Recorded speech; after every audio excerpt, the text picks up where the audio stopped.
Negotiations, Liverpool have agreed a British record £125 million deal for the Newcastle striker, which could bring an epic saga to an end. We've got both sides of the story. Pete Graves is at Newcastle for us, but we start at Liverpool's training ground and join Vinny O'Connor. Vinny, bring us up to speed, please. Yes, well, we know that Liverpool's spending is going to continue, and again, they are spending big. They are going to pay Newcastle that flat fee of £125 million. It will be a British transfer record, obviously eclipsing the £110 million that Chelsea paid to Brighton. Sorry, £150 million it was, wasn't it, that Chelsea paid to Brighton for Moises Caicedo back in 2023. Alexander Isak himself has agreed a 6-year deal with Liverpool. He's now due to undergo a medical. That medical is due to get underway this morning as well. There was a lot of talk around Anfield actually yesterday. He was in a hotel around about 20 minutes drive away from where Liverpool were taking on Arsenal and ultimately taking 3 points in that battle of last season's top two, of course, as well. And you mentioned the fact that this has been a transfer saga throughout the summer. Of course, Liverpool having that £110 million bid for Alexander Isak rejected by Newcastle earlier in the window. Newcastle were looking for around about the £150 million mark, but obviously they have reached a compromise on the fee. Also helped by the fact that Newcastle look to be getting a striker through the door as well in terms of an ideal replacement for Alexander Isak, and that ultimately has helped this deal along as well. And we're just looking at when Alexander Isak can start really making an impact for Liverpool. Of course, he is 25 years of age. He will turn 26 next month, of course. Newcastle paid £63 million for him back of Alexander Isak's Liverpool career. He has obviously still got to put pen to paper as yet, complete that medical, but of course the set fee is £125 million and he is set to become a Liverpool player on deadline day.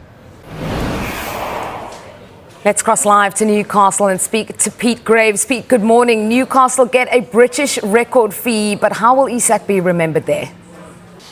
Hi, Julia. I think, unfortunately, Isak will be remembered largely by the way he's acted this summer and not by his performances to the last couple of seasons on the pitch. A lot of disappointment up here, I think, from supporters, but also within the club, you would imagine, at the way that this has played out, with a player refusing to go on pre-season tours and refusing to play in matches, and ultimately, despite the fact that Liverpool came in with that £110 million bid a couple of months ago now, where they feel like they've stood firm and ended up getting a fee, as we said, set fee of £125 million. But as far as Newcastle United are concerned, the total package worth just north of £130 million to Newcastle United. So they're relatively happy with the fee they've ended up getting, when there was a time, maybe a few days ago, where they thought that they might not see Liverpool return to the table. But they feel that they're happy with the fee that they've got for a player who clearly didn't want to be here.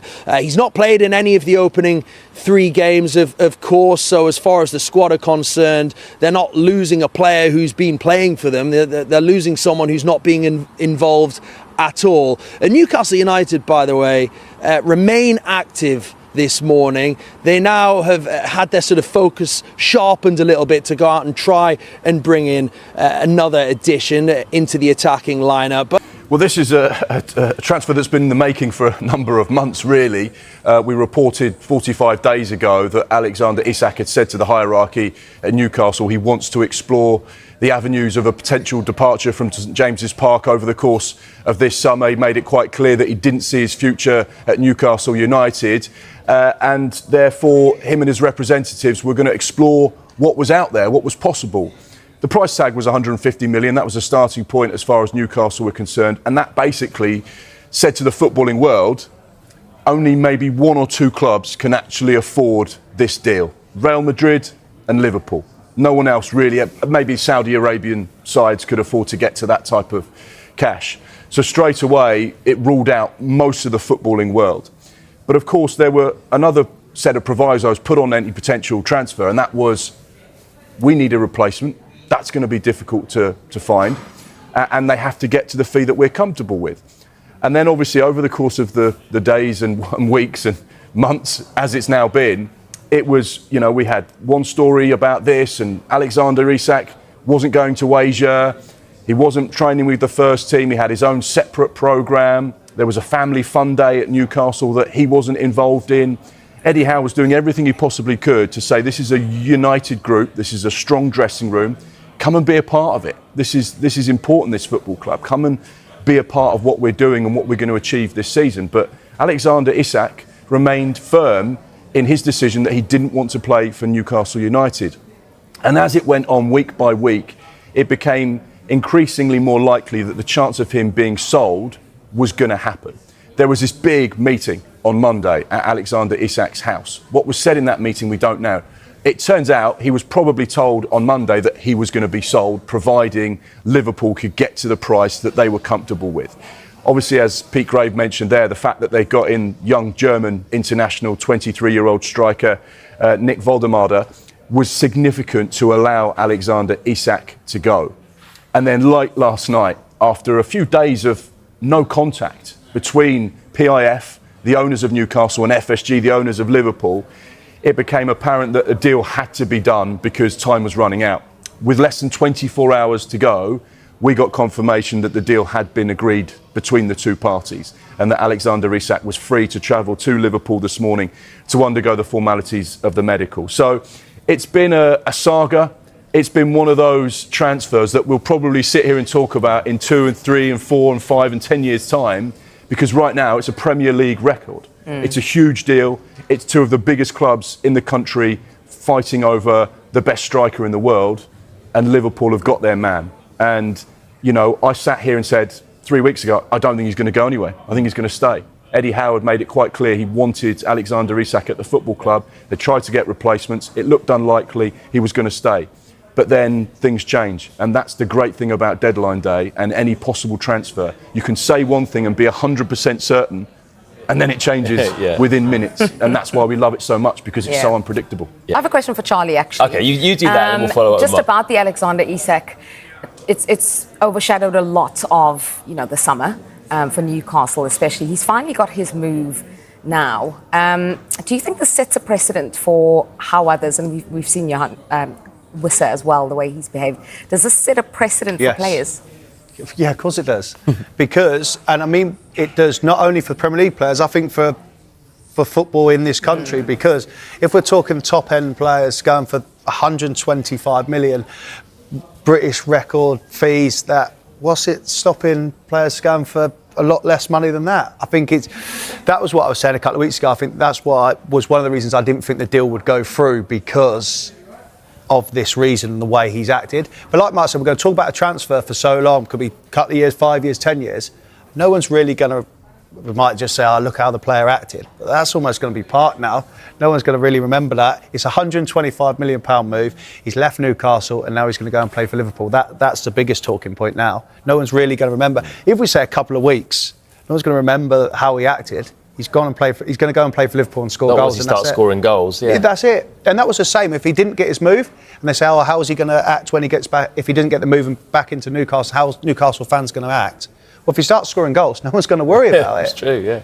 Right, Liverpool strengthening in attack, but could they make a big addition at the back as well? Well, they've, of course, been chasing Mark Guéhi all summer. Will they get the signature of the Crystal Palace captain over the line today, though? Well, James Savundra is at Selhurst Park for us. Morning, James. Palace fans desperate for him to say. What do you reckon? Will Guéhi still be a Palace player come 7 p.m?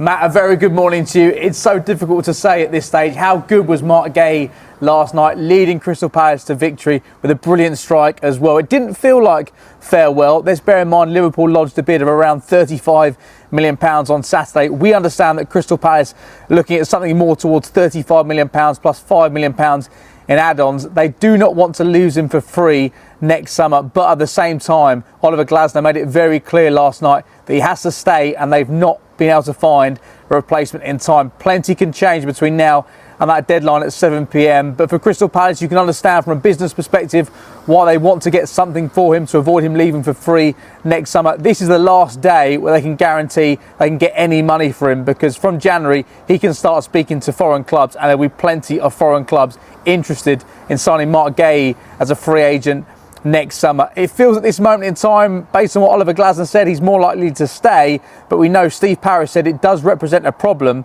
for a player of this calibre to leave the football club for free next summer, especially as it seems unlikely he's going to sign a new contract. So at this moment in time, things remain in the balance. This is the final day where Palace can cash in on their England midfielder. Right, I want to get Charlie's thoughts on Mike Gay, because it's quite a tough one, this, isn't it? The owner will probably want to sell him to get the money in. The manager wants to keep him. What is better for Crystal Palace, the club? You keep Mark Gay, you risk losing him on a free, but you keep your momentum. They've had a great start to the season, great end to last season, or you cash in and you reinvest that money. But what is you say reinvest, but it's getting the right signing in, isn't it? And you're not only getting a ready-made centre-back for the Premier League, he's the leader, he's the captain, and that's a tough bit. So what's the bigger risk? I think they should keep him. I think they're going to try and keep him and see where we go. It depends how hard Liverpool push on that bit. I think they'll try and keep him. Look at European football also to offer. Yes, it's not Champions League, but they have got European football to offer. And I think it will be harder for them to try and replace him at such short notice now. So he's the captain, he's the leader, and ultimately if the manager's coming out and saying, I do not want to sell him, then that's where we're at. In a dramatic twist to the summer transfer window, Harvey Elliott is on the verge of completing a move to AS Roma, just hours after Liverpool confirmed the British record signing of Alexander Isak from Newcastle United. The Isak deal, reportedly worth between £125 million and £130 million, has reshaped Liverpool's attacking plans and inadvertently triggered movement elsewhere in the squad. With Isak expected to lead the line and Liverpool shifting toward a more direct, goal-oriented setup under Arne Slot, Elliott, once hailed as the future of Liverpool's midfield, has found his path to regular first-team football increasingly uncertain. Several clubs, including RB Leipzig, had previously shown serious interest in Elliott, with Leipzig identifying him as a possible replacement for Xavi Simons. However, negotiations with the Bundesliga side stalled over valuation and the structure of a potential buyback clause. That opened the door for Roma, who swooped in quickly with an ambitious offer, promising Elliott a starring role under Daniele De Rossi in a young, dynamic side looking to challenge Juventus and Inter in the Serie A title race. Liverpool, while reluctant to let the 22-year-old go, accepted Roma's terms with a buyback clause and performance-based add-ons included in the final agreement. Sources close to the deal suggest Elliott was keen on the move, having admired Roma's resurgence under De Rossi and eager to play a central role in a system that suits his creative strengths. At Roma, he is expected to operate primarily as a right-sided attacking midfielder in a formation that mirrors the freedom he once enjoyed at Fulham and in his early days at Anfield. The deal is expected to be officially announced within the next few hours, pending a routine medical and final paperwork. While not yet officially confirmed, all signs point to Elliott trading the red of Liverpool for the deep maroon of the Giallorossi as the transfer window slams shut.